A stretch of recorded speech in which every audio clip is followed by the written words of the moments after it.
On this episode, I talked to the Roy Hobbs of Massage Therapy. Her name is Abriana, and her life is her calling. When she was 8, an uncontrollable circumstance detoured her life, but only temporarily. With an incredible support system, parents that preached only you can define you, and a little perspective, she took what was uncontrollable and made it hers to control. She's inspiring, and I'm grateful for her time. We also talk about you better get to stretching or die trying. Let's jump in.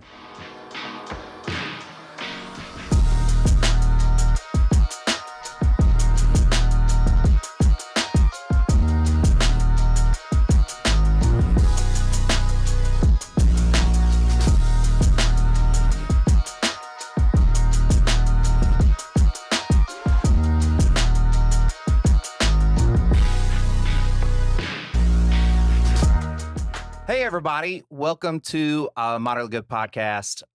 As always, I'm your host, Scotty. And before we get started, we're going to do some quick shout outs. Shout out to my guy, Above Average Joe, that does all my camera work and cool pictures and stuff like. You can see him on Instagram at Above Average Joe. Shout out to my guy, Jaron. His Instagram is at No Names Originals. He does like custom bleaching and custom clothes. It's really cool. Last but not least, my guy Mo, he has the Go Bubble app. I think it's Go underscore bubble or Go Bubble underscore app. You can find it on Instagram. It's Uber. It's like food, Uber food, but with cars. They bring a detailing service to you. So they bring the detail to you. And guys, I mean, this is a first after so many episodes that I finally have somebody on my podcast that I actually don't know. That's not one of my friends. And so, guys, welcome, Abriana. Close. Abriana. You're God, so close. It's okay. I didn't even practice before we started. I know. It's okay. Abriana. Yep. Okay, got it. How are you doing? I am doing pretty good. Awesome. So, before we get started, let's do like quick like Instagrams, like shout outs, like really quickly, like talk about your business and stuff. Just kind of like all that good stuff, where they can find you and all that good stuff. Yeah, for sure. So, I have 2 Instagram pages, if you will. I have my personal Instagram page, which is going to be Abriana, Abriana, Bayer, underscore LMT, because I am. Oh, whoa. Oh, sorry about that. No, you're good. Because I'm a licensed massage therapist, so LMT. And then I also have my business Instagram, which is at The Body Rebuilder. So yeah, I am personally a sports massage therapist, and I own a business called The Body Rebuilder. I'm working on it there. Yeah, no worries. We do massage therapy, corrective exercise, as well as just different recovery mechanisms and things like that. So maybe someone would see like the bodybuilder and maybe get nervous that it's some sort of like intense like massage, like just for bodybuilders or whatever, right? Yeah. So obviously y'all work on everybody, right? We sure do, yeah. But we kind of talked about a little bit this before.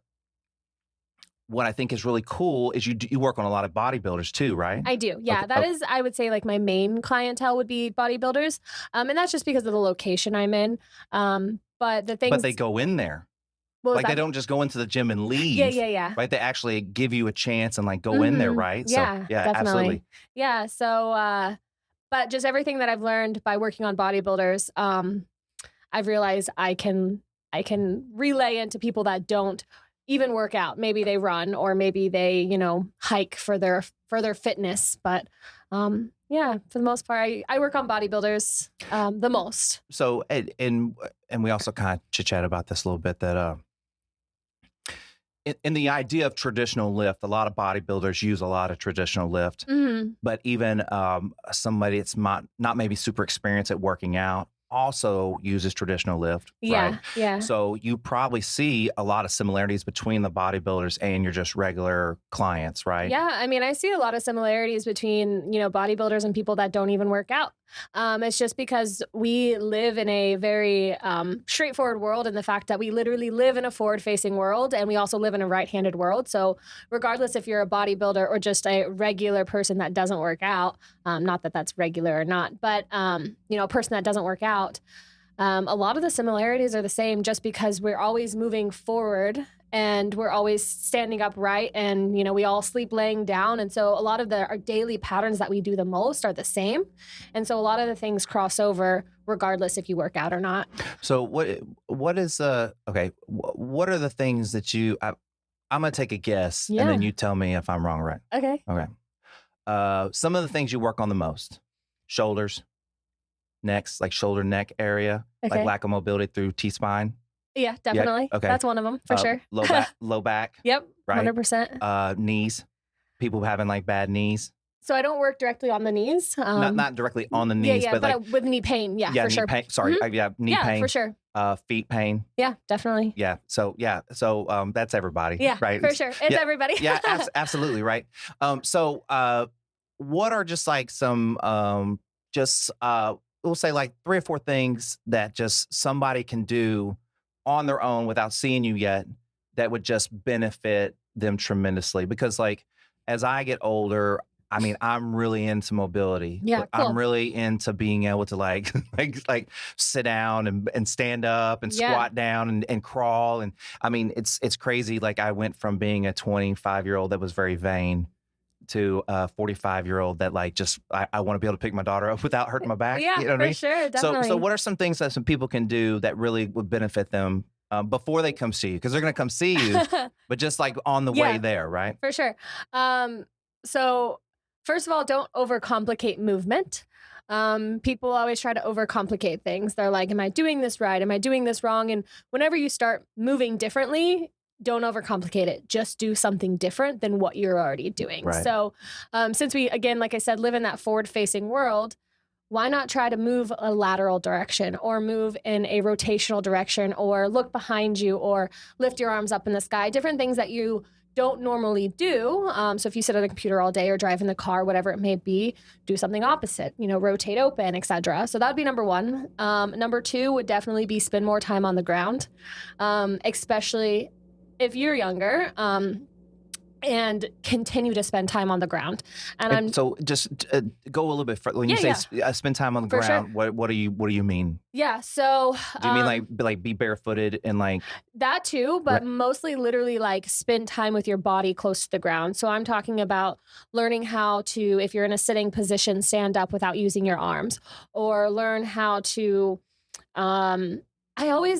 the best way I can explain it is like a lot of like jujitsu moves are amazing. So doing like different rolling techniques or learning how to maneuver your body in a way that is different on getting off the ground, or, being able to get into that deep squat and walking on the ground in a deep squat. All those types of things that you physically bring your body closer to the ground.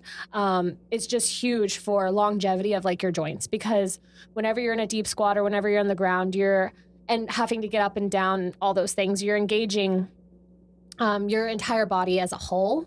And it's just, it's something I just probably started training like 6 months ago, is being close to the ground and learning how to get up off the ground and move different ways on the ground.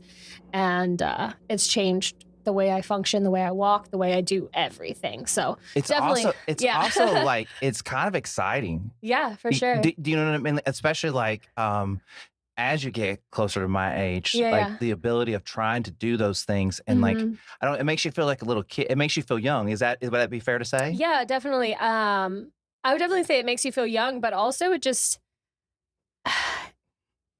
for me, it kind of makes me feel more creative, if you will. I don't know if that makes sense. But I'm able to, it's hard to explain without showing like a demonstration, but it's, let's say I'm like in a low squat position and being able to like get down and get back up, or there's a thing called a gorilla walk. I don't know if if you know what that is, a gorilla walk or a bear crawl, those types of things where you're literally mimicking like other animals in the world. Right. As a like intelligent human being, you can actually start to learn how to move your body and move your joints more fluidly, and just in general, it's great. Sure. No. Yeah. I'm totally on board. I do yoga mobility stuff twice a week.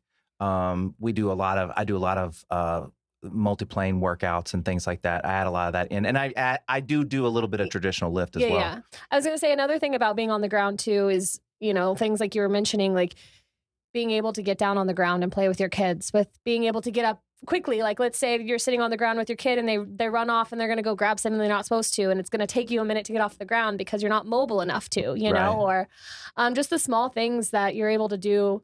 You know, if you go out to a park and there's no place to sit, like, why not sit on the grass? You know, things like that are just take your shoes off. Yeah, for sure. Like all of those things, I feel like just makes you more connected to the earth in general. So, yeah. Well, you know, like we have so many things that disconnect us. Yeah, definitely. Right now, why not take just a little bit of time to get connected? Yeah, for sure. So I kind of in having my daughter and like taking her to the park. Yeah. And a lot of times we'll just go to like the soccer field and just like take her shoes off and I'll just like let her run. You know what I mean? Yeah. It's just like really cool. Oh, my daughter never has her shoes on.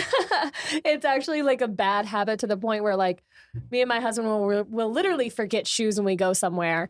And which I don't think is a horrible thing. I don't either. Not by any means. But it's just one of those things where like societal norms, you know, if we're going into a restaurant, you don't really want a little kid's bare feet walking across the floor, but we're like, we forgot our shoes and she wants to walk. So this is where we're at. Yeah.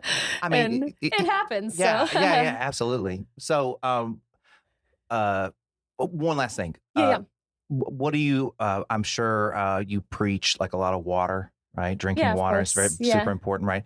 And what is your opinion, or like, how do you preach to your clients too, like their diet matters on inflammation and things in their body and being able to have that happen? For sure. So my background, I really only have like one personal training client that I do like the full spectrum with, if you will. So for the most part, I don't do a lot of like nutrition coaching or anything like that. But do you try to express at least to them like how sometimes these things can inflame your body? 100%. And then that makes it hard for you to get mobile and things, right? Yeah, 100%. Yeah. So obviously water is extremely important. You know, it hydrates literally everything on our body. So at the end of the day, that's the one thing I preach the most. But of course, inflammation, you know, whenever you have inflammatory foods, it does inflame your entire body as a whole. It doesn't just inflame like your gut. It can inflame like your lymphatic system and things like that, which can cause fluid buildup or issues in joints. And, you know, so it's a full spectrum for sure. But okay. So I have a massage question. Yeah, for sure. Okay. You can tell when someone hasn't drank enough water, right? Oh yeah, definitely. Okay. So like describe, like I've always want to know what's that like? Like what do you feel when you do it? Like what do you feel that you know that someone, what does it feel like to you? Can you just describe it? It's hard because it's a feel, you know, and as a massage therapist, it's so hard, but I can try. Yeah, try. So we got nothing but times. Yeah, right. So I guess like the first thing's obviously going to be very dry skin. I mean, that's a very obvious one. Very dry skin. The elasticity of their actual tissue. So it being able to like move. Move. And not necessarily stretch out. Stretch out's not the right word, but be like malleable, if you will. So me being able to kind of maneuver their body and maneuver the tissue the way I want. A lot of times if they don't have enough fluids in them, it's a lot harder to do so. You can also just tell by like fluid buildup in the body. So there's a very specific kind of massage called lymphatic drainage that works with just like the surface of your skin. It's very feathery feeling, the massage itself. Crazy enough because I do deep tissue for the most part. But this massage I'm very fascinated in because it actually moves your lymphatic system, which is part of your... Like gets it to like turn on?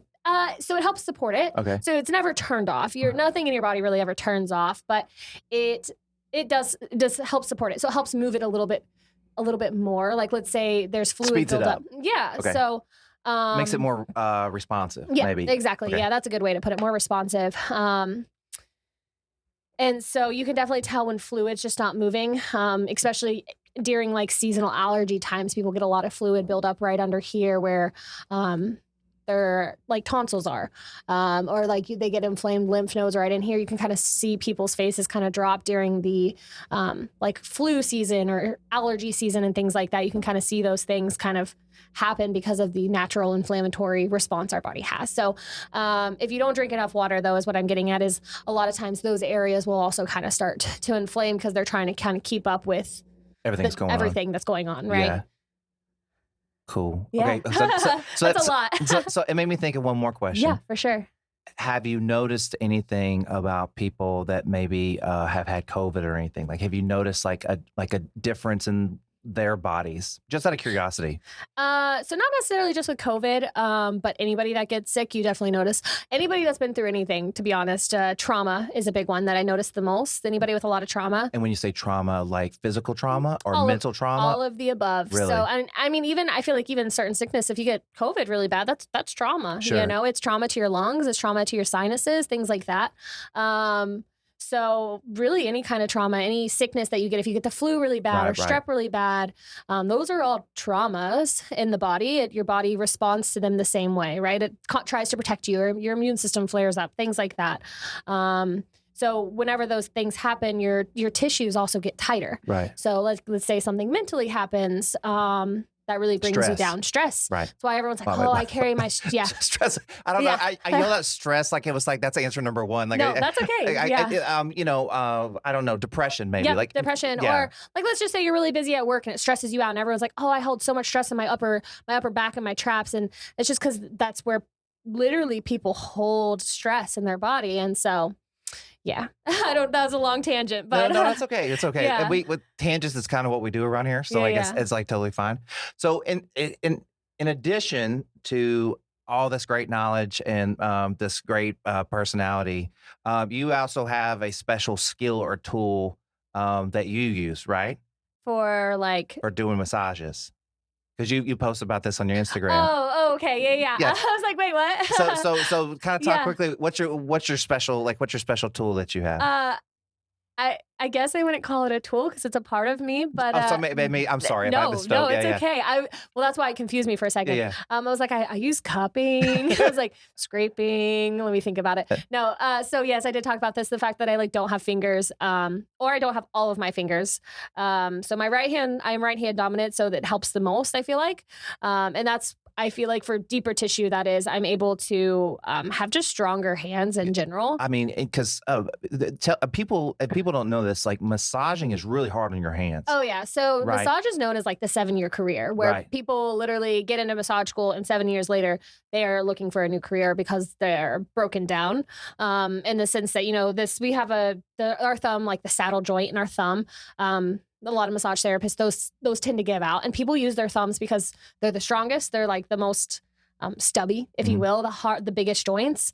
And the thing about having like nubs for fingers is like they're all like little thumbs. Like all I could think about, is that like it'd be very poignant. Like you have an ability to get deep on a small area that someone might have to use like the palm of their hand, their elbow, or something that you could literally get on these spots that no one else probably could. I mean, to be honest. Yeah. No, definitely. That's a great way to think about it. It's also just the fact that like the joints in normal people's hands, these like tiny little joints on the end of your hands are just not as strong. So even if you try to get in those tiny areas with like your hands, a lot of times you don't. And they actually taught us in school whenever we were doing like a deep tissue course, it's like use your knuckles, like bend your fingers, and it's like, but then you have some pressure on this side, and then maybe your fingers in the way a little bit, all these things, and I just don't have those issues. You came in like Iron Man. You're just like, okay, this is my specialty. Let me show you guys. Let me show you guys how this is going to go. Yeah, so, exactly. And we kind of chatted before, so this was not something you were born with. It was not, no. It's something that happened. So do you mind kind of talk about what happened? Yeah, for sure. My story will probably bounce all over the place just because that's what we do around here, so don't even worry about it. Yeah, cool. So in February of 2006, actually on Valentine's Day, funny enough, I went into on the 13th, again, bouncing around, but on the 13th, I actually went to the emergency room with really high fever. It was like 105, 106. I was 8 years old at the time. And they sent me home and said I just had the flu. They, gave me antibiotics. They're like, she just has the flu. You don't need to worry about it. That night, my temperature spiked even higher. So like 107, 108, which at that point is like literally frying your brain. So I started hallucinating to the point where I was like seeing like people destroying my room. And I like yelled at my mom. I was like, Mom, there's people destroying my room. I don't know what's going on. And she came in there and she was like, there's nobody in here. So she like took me to her room and I was like watching the ceiling fan. And it was just like massive. It was like 5 times as big as it's like supposed to be. And I was like, Mom, why is the ceiling fan so big? And so I'm like hallucinating all these crazy things. she takes my temperature. I'm from a small town in Oklahoma, and so my family was very close friends with my pediatrician, so they were able to just like text her. So they texted her. It was like 1 a.m. probably when they texted her and was like, "Hey, our daughter is, her temperature is really high. They told us she just had the flu. What are we supposed to do?" She's like, "Bring her in first thing in the morning into the clinic. I'll meet you there." It was her day off. She came in. By the morning time, I wasn't non-responsive, but I was like in and out. My body was like slowly shutting down is what had come to find out. I was like completely pale. My lips and my fingers were turning blue. So I was like losing circulation.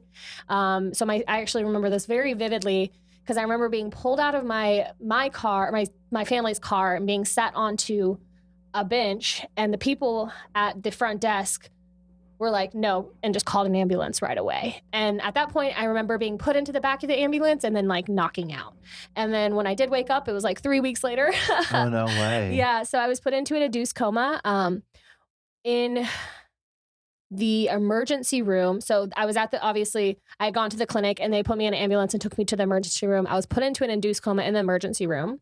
From there, I was put on a helicopter and sent to a bigger hospital. I lived in a smaller town, so I was sent to a bigger hospital because my body had gone into septic shock. So like my heart, my kidneys, my lungs, everything was just shutting down. Sorry. And that very first night was the night that was kind of like the make or break type of situation. She's probably not going to live through the night is what they told my parents. And they're like, so we have some obviously like hard choices to make. They're kind of deciding what to do in the sense of like, they had no idea why it was happening, what was happening, where it came from, what I had, none of that. So they're like, let's just test some things out. Let's just see if this helps. And so I think they tried 2 different types of like other medications. And at this point, I think it was just to try to get my organs to start again, like on their own. So they had tried a couple different medications and they didn't work. And so the last one that they gave me, and the one that ended up working, was, I don't know what the medication was called, right? It's the one that worked. Yeah, no, exactly. But what it did was it actually, the medication did this. So it restricted the blood flow to my major organs. So like to my brain, my heart, to like my middle cavity region. And so then my fingers and toes started to die off because they didn't have the blood flow that they needed to get to my fingers. Right.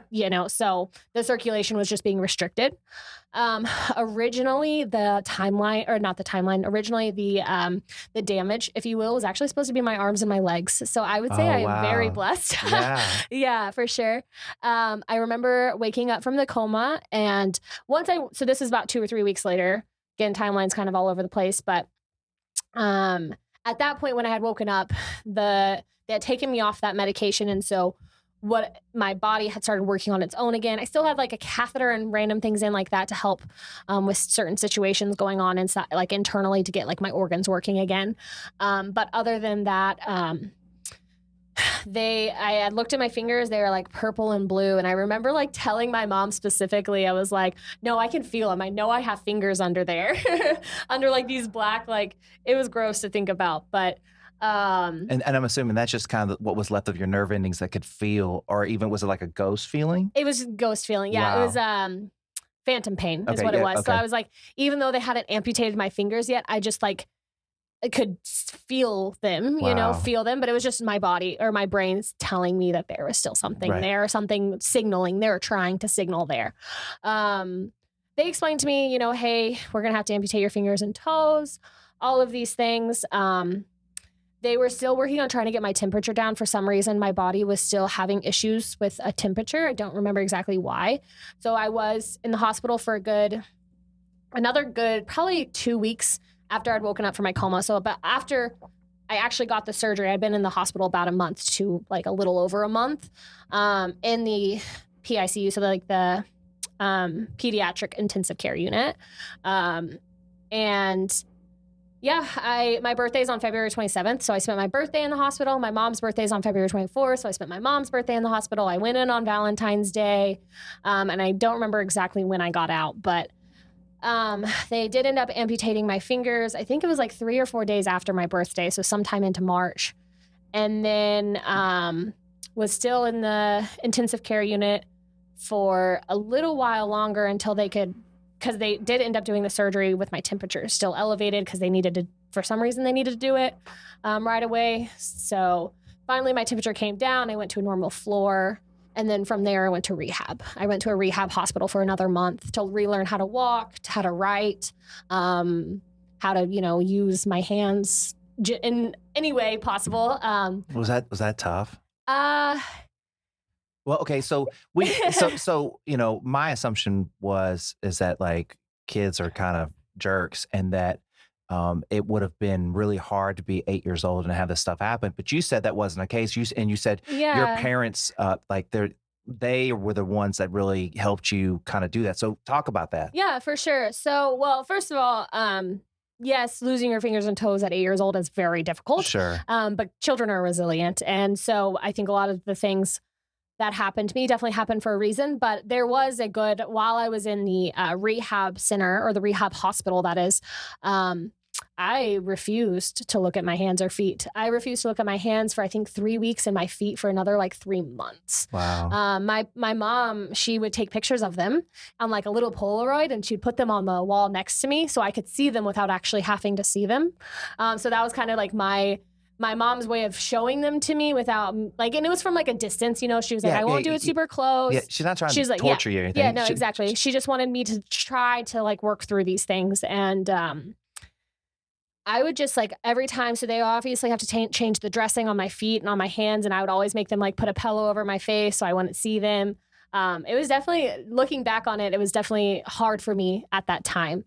Once I got to the point where I could see my hands and I was kind of more accepting of the situation, as when my mom and dad started having a little bit harder conversations with me about, when you go back to school, when this happens, when that happens. And I don't remember exactly how my dad said it, but he was always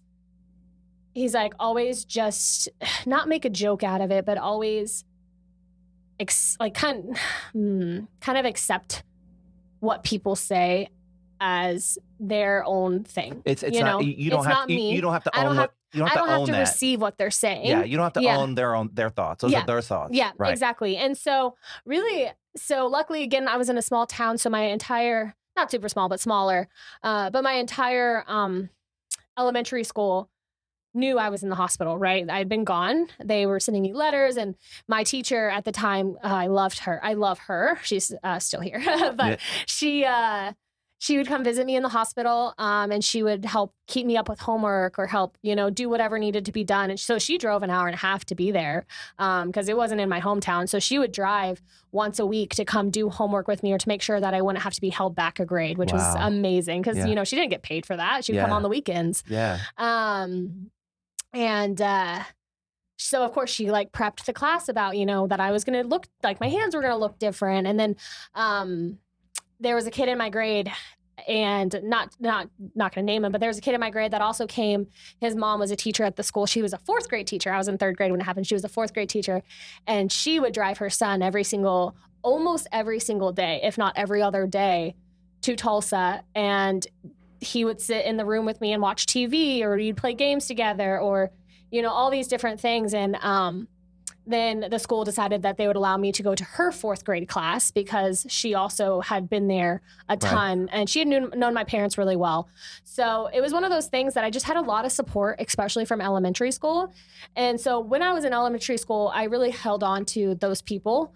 Again, another girl in my class, her mom was my 5th grade teacher. And so it was one of those things that all these people... And that happens in a small town kind of too. Yeah, for sure. Yeah. So it really was a breeze in elementary school, truthfully. I didn't ever feel like I was made fun of. People supported me. People cheered me on. Do you think that's kind of part of a small town as well? Yes and no. I think it depends what small town you're in. So let me ask you this. So when you got out of that small town, got to Austin, blah, blah, blah, was there any kind of shift and change? Did you lose that lack of support because people can be jerks too, I guess? Yeah. So, or were you so over it at that point, and so you were so supported at that point that it didn't matter? It didn't really matter. And I didn't move to Austin until I was an adult, and I feel like adults just know nobody's the same, right? We're all different people, so I wasn't really ever nervous about someone being like, "That's weird," or Right. Why did that happen to you? Or, or even if somebody did say that, I'd be like, yeah, it kind of is. Like, or, Yeah. whatever their Back to response what your dad is. said, right? You Yeah. don't have to accept that kind of stuff. Yeah, I don't have to accept it. Or if I do accept it the way I want to hear it. So if someone's like, I remember in high school. So there's only like 3 times in my entire like high school years that I can remember anyone like making fun of me. There was this one girl whenever I was in 7th grade, I think, and she called me an alien.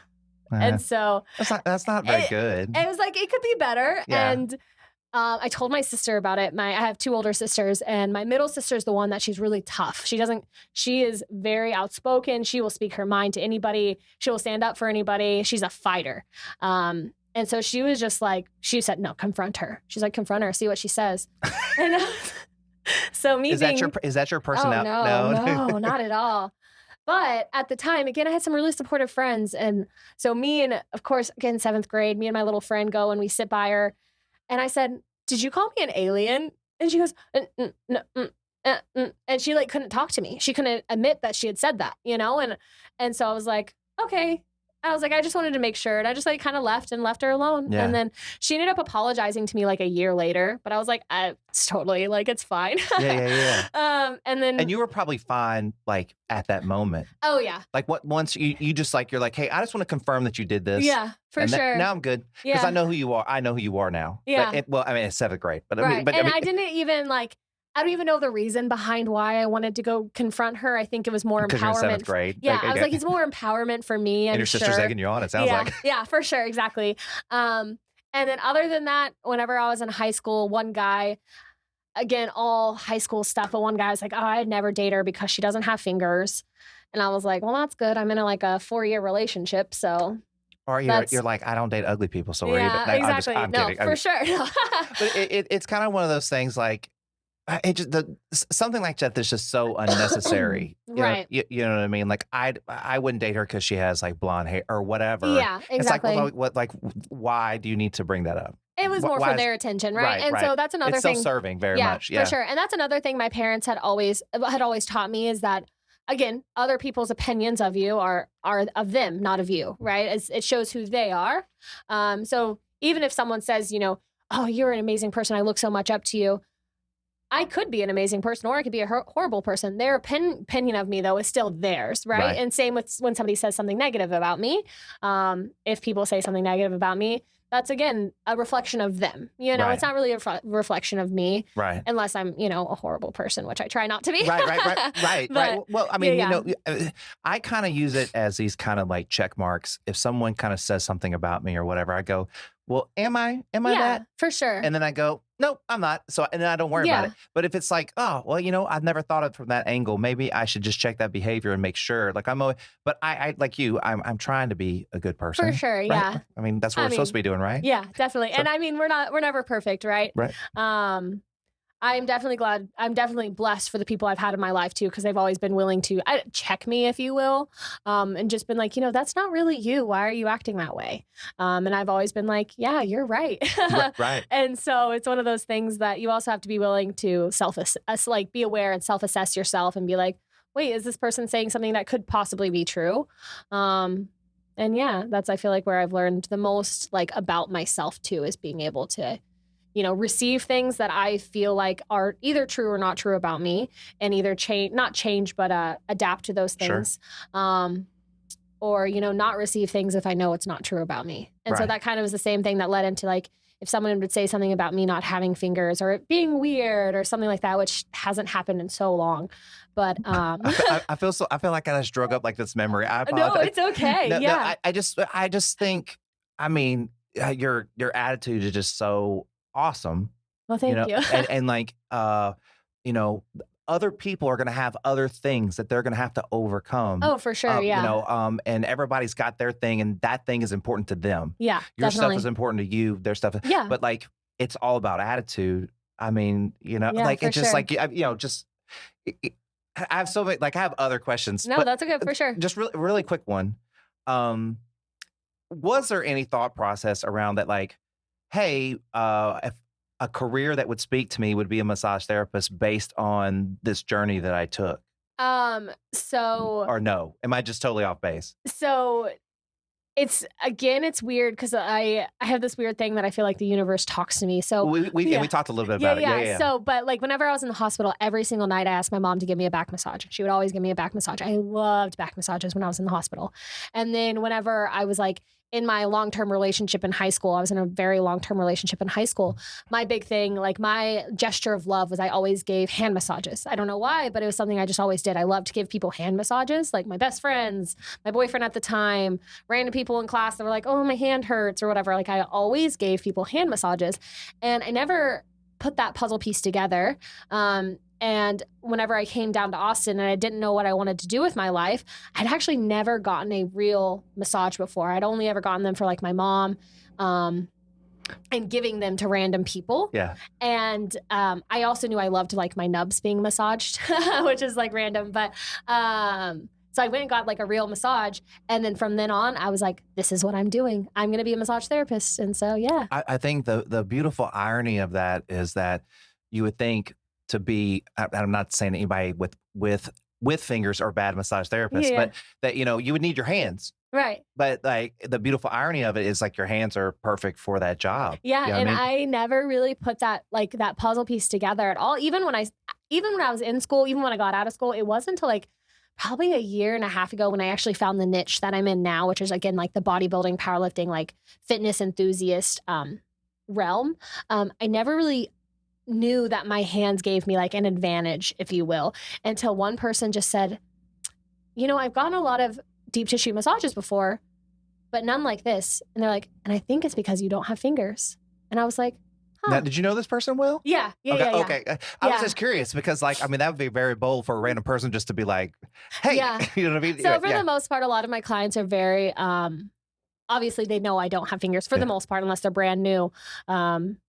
But yeah, a lot of them are very open and honest about, any conversation with me for the most part. It's kind of like a hairdresser for me. Like a lot of people just kind of talk to me on the table. And so I get pretty close to a lot of these people. And it was one of my regular clients that had said it. They're like, I think you're a better massage therapist because of it. And I was like, yeah, that makes sense. I mean, does that just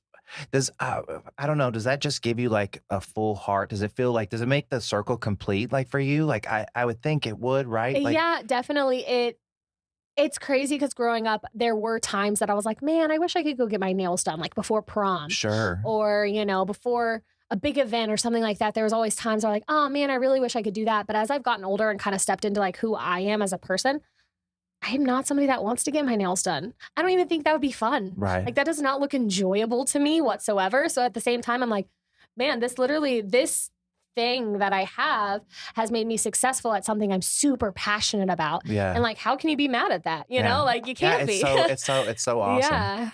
Yeah. So you're a mom. I am. Right. Yes. And you have a daughter. I do. And how old is she? She is a little over 2.5. Okay. She'll be 3 in June. So this support that you learned, this empowerment that it feels like that your parents like gave you, did that change you as a mom? Did that change how you wanted to be for her? Yeah, definitely. I had a very unique childhood growing up, extremely unique in the fact that I probably experienced a lot of like diversity and things normal people don't experience because of how my parents taught us. Okay, so example. Yeah, for sure. So my dad was a pastor, which really, you think about that and the first thing that comes to people's mind is probably like, oh, he's probably really strict and he probably doesn't allow this and probably have this many rules and all these things. At least that's what most people, I feel like in society believe is that, being a pastor's daughter is like... That's a stereotypical idea, right? Yeah. So my dad, on the other hand, was very, very open about everything, So I would literally wake up in the morning and I'd come out to my living room and there would be like, I don't know, 5 different types of religion sitting in my living room. And they would all just be talking about why they believe what they believed and how they believed what they believed. And so there was like and this is in a small town in Oklahoma. Oh, yeah. Yeah. Wow. So, I mean, we have a college there. And so a lot of them were college students or international students that had come here. And they wanted a place to, do their type of prayer or, study where they felt confident that they weren't going to be judged. And so my dad really created this place at, it was called the Wesley Foundation. He really created a place where people could just go and genuinely be themselves, not based on like race or religion or sexuality or any of those things. And he truly gave people like a chance. We always had people living with us. Like, I can't even count on one hand how many people we had living with us, foreign exchange students to like random college students that like were in jail and their parents had kicked them out. So my dad was like, oh, you can come live with us. And he would. So you have a lot of perspective on life and things that go on and how bad it can be, I would assume. We did a ton of mission trips to Mexico, and it wasn't like the mission trips where, you know, you go stay in a nice place and then, you know, go pass out food here and there. Like, no, we would lay on church floors and sleeping bags, getting stung by scorpions. And then we would go the next day and build houses for, you know, 17 hours, not really, but, you know, we'd build houses the whole day. Right. And we would do, I mean, I was young, so I wasn't doing all of it, but I saw all of it. I saw all these things that my dad was doing. Did your sisters go too? Mm-hmm. So the whole family went? Yeah. Okay. My dad would bring all of us. And he would bring college students with him. It was like a lesson to kind of help teach. We would stay at orphanages and like do the kitchen staff stuff so that the staff could go and have a vacation or whatever. Or we would just, we just had a lot of just crazy experiences growing up. Like, I know that was more than one example, No. Yeah, we had amazing experiences growing up that I am so glad I had, because now meeting people as an adult and then while it was going on, were you as excited about it as you are now? Like because you know, like when you're a kid, you're kind of like, well, I just want to hang out with my friends for the summer. Like, you know, you have a different perspective on it. So was it, or were you where?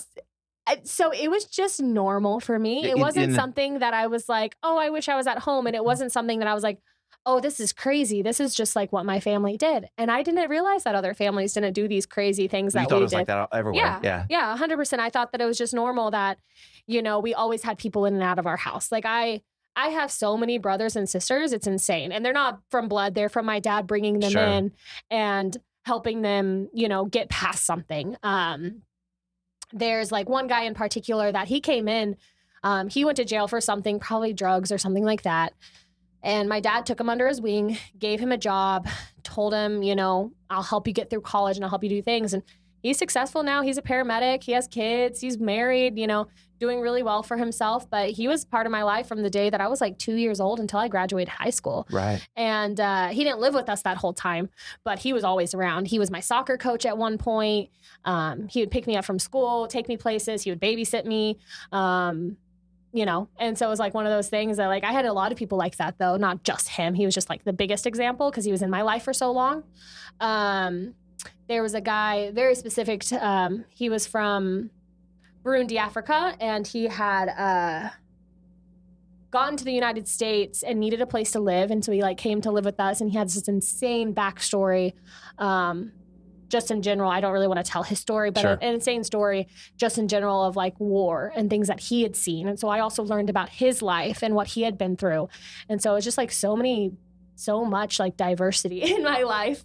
And would it be fair to say when you look at your story, right? And there is your story, and then you look at like their story, it's like, on some level, we all have some level of tragedy or bad things that happen. And there's things you have to overcome and push forward kind of thing. And so it just looks different for everybody, right? Yeah. And people handle things in different ways and approach it in different ways. But like, ultimately, you have to understand that like, that life just at times has bad things. For sure. But it doesn't shape who you become. Right. And maybe it's who you become. Yeah, right? Like, definitely. You know, like you said, like your journey like led you to here, and it's almost like it's serendipitous kind of, and it's cool. That's really cool. Yeah, for sure. You know, so how I usually like to like kind of wrap this thing up and stuff like that, and usually we end up talking for like longer, like 15 more minutes. So no worries.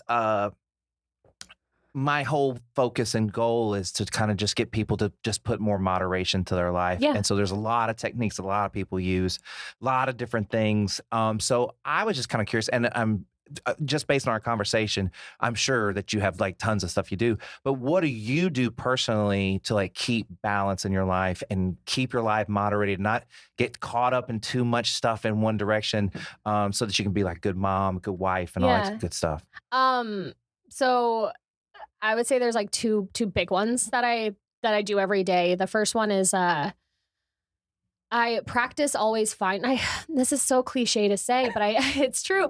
I practice finding like the silver lining in everything in life. I don't think that's cliche at all. I think it's very important. Yeah. I think. Anyways. So I definitely practice finding the silver lining, but also like within finding the silver lining, like find its purpose and like why did this happen to me?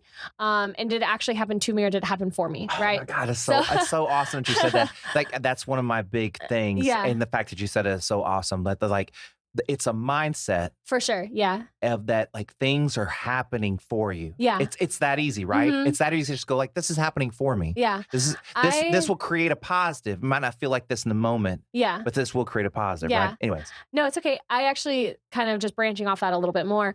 I have a friend who has started posting like TikToks on like your brain and how it creates connections. And if you find the silver lining in life more often, like this is like a whole research study thing that she did. If you find the silver lining more often in life, purposefully. So like, let's say you're a pretty big pessimist and you're constantly thinking bad things.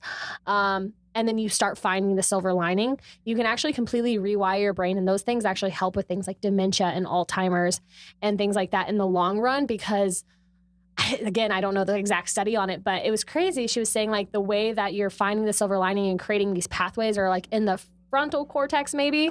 And those things help keep and energize and keep you from getting things like dementia or whatever. So it's like even longer than just like right now, making yourself feel good right now, but in the long run, also keeping your brain healthy. It's good to find the silver lining. Do you have any older clients like 65, 70 plus? I used to, not much anymore. Okay. I have like a few that are in their 60s. Anyways, I have had a lot of older clients. Uh-huh. And the biggest thing that they battle as they get older, you would think it would be like just like walking, stepping, pushing, pulling, kind of stuff like that. But it's really their mind. Yeah. They get really depressed, right? Well, they also stop believing in themselves. Right, yeah. right. And so it's like this kind of, it's like, it's bad. And so to your point, like you got to keep looking at this from a positive like light, definitely. right? Yeah. And then the other, I guess, like the second thing I was going to say about like your question on things I practice every day is just being a constant like learner, constantly willing to take information in, and also knowing that every single person that I meet in my lifetime has something that I don't have. And you can always learn something from everybody. Yeah. Right? And to be open to those things, to be open to learning from every single person that I meet. And it could be something super minuscule, but me just literally probably even a year and a half ago, I would not just be open to listening to somebody, and not in like in a bad way. I just didn't really like have the care to, if you will. Like I was just kind of lazy with myself in general. And so now like just learning that every single person that I come in contact with in my lifetime can teach me something, or give me something that I don't know. And just being open to that, you learn so much about people, about so much about life. And so, yeah. I always kind of word it as like, you know what you already know. Yeah. Right? Right. For sure. The only way you learn is by asking and listening. Yeah, like definitely. It's really the only way. Yeah, like, I mean, for sure. it is the way you learn. You know what I mean? And you just, life is so much more full and interesting when you engage people in that way, and instead of a way of like, hey, I know everything. Yeah. Or I know better, or you can't tell me something possibly. Yeah. Like and talking to Uber drivers, like that's my favorite thing to do, because they just like, it seems like they all have stories. Yeah, they always have something to tell you. Like, yeah. And it's just like you're in a car with you might as well have a conversation. Yeah, no, definitely. Anyways, I agree. I think. Yeah, no, I agree completely. And honestly, that's when my business exploded too, as I started accepting that everybody I meet has something to give me.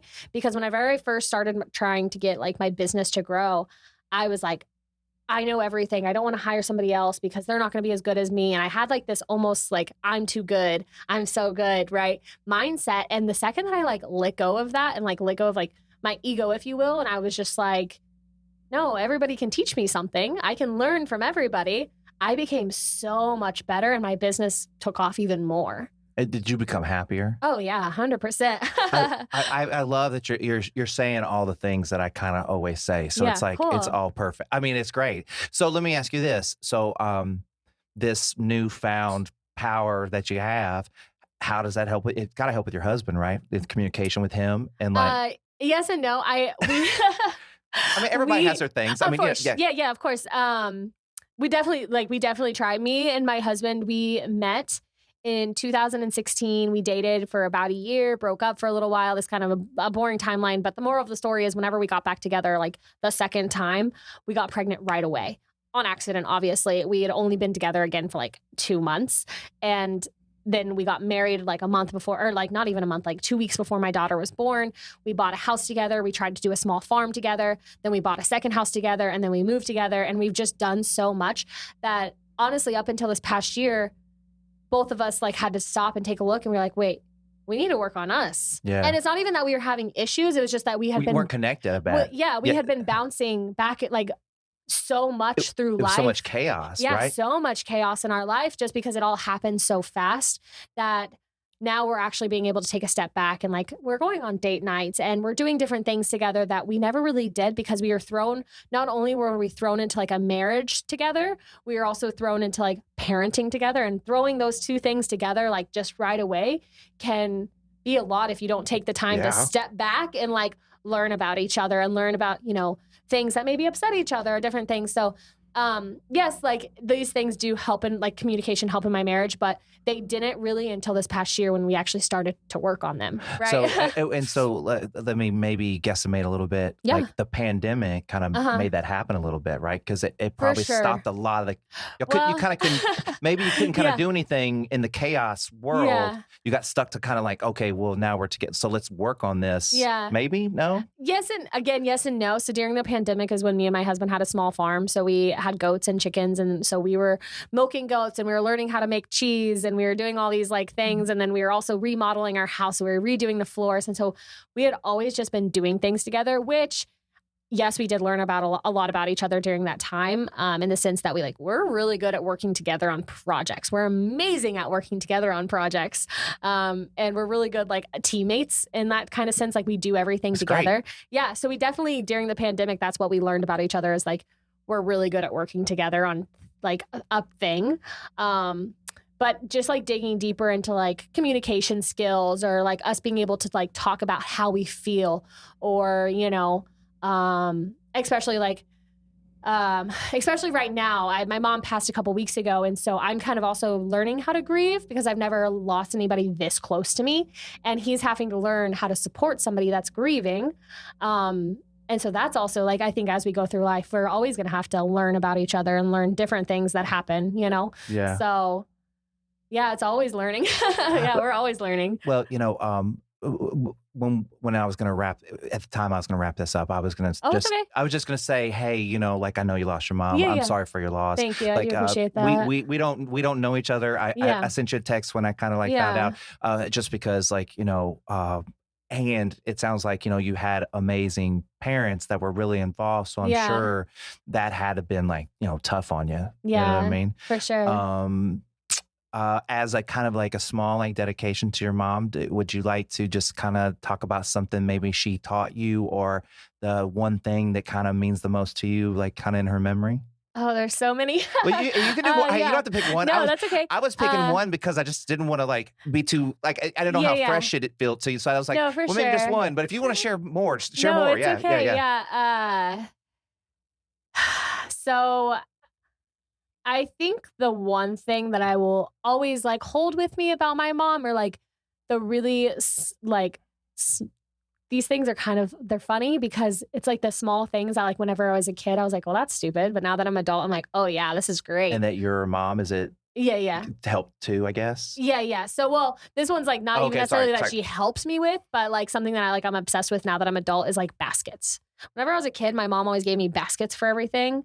And now that as a kid, I was like, this is so lame. I just want like a normal dresser. Now that I'm adult, I get baskets everywhere. I have like 50 baskets holding everything. Baskets are pretty awesome. I'm not gonna lie. Yeah. So that's just like something random that like my mom, like something memorable about my mom that like now I'm an adult and I like appreciate so much. But simply just like her the way she taught was very gentle and very like not passive at all, but very gentle. She's a very gentle learner or very gentle teacher. So if something like bad happened in my life or something bad, like I said, like in the hospital, she was like taking pictures of my hands to help me work through those things. What did your mom do, by the way? She was a massage therapist. Oh, she was? Oh, yeah. Okay. So it was in your wheelhouse. Like you were. So if we went to massage school together. Oh, no way. So me and her both went to massage school in 2016. That's so cool. Yeah. So we became massage therapists together. And so it's kind of funny, but throughout her lifetime, she did a bunch of things. So she did a bunch of like holistic teaching. She did Zumba classes. She would like make soaps. But she was always into health. She was. And she was also always, the one thing also with my mom is she always bounced around different ideas or not different ideas, but different passions. My mom was never just one passion like person. She like had to do everything. So my mom genuinely has probably done everything from like gardening to art, different types of art, to cooking. She would cook for 200 plus people every day, or not every day, every Tuesday for the Wesley Foundation. It was called Tuesday's Table. And it was $2 to eat like a full buffet.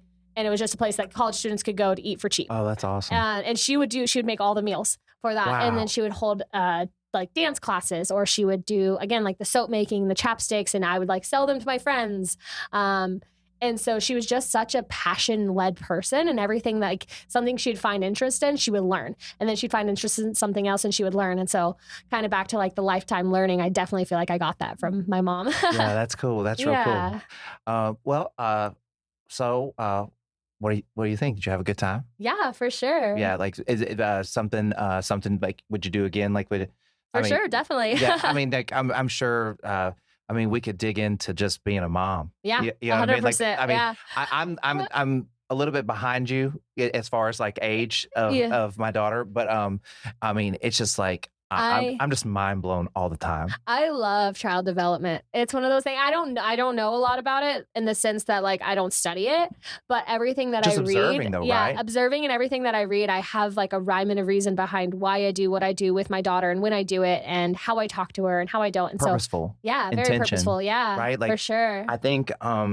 Okay, just really quickly. Yeah. What do y'all do about like cell phones and devices? So, for a long time, so when I first got pregnant, I was like, we're not going to have her watch TV. Not at all. You know, I was like super strict about it. Of course I was. And then But it's a good idea. It is. It's a great idea, It was by a the way. good theory, right? Yeah. And then she was born, and then I was like, please just watch Coco Melon.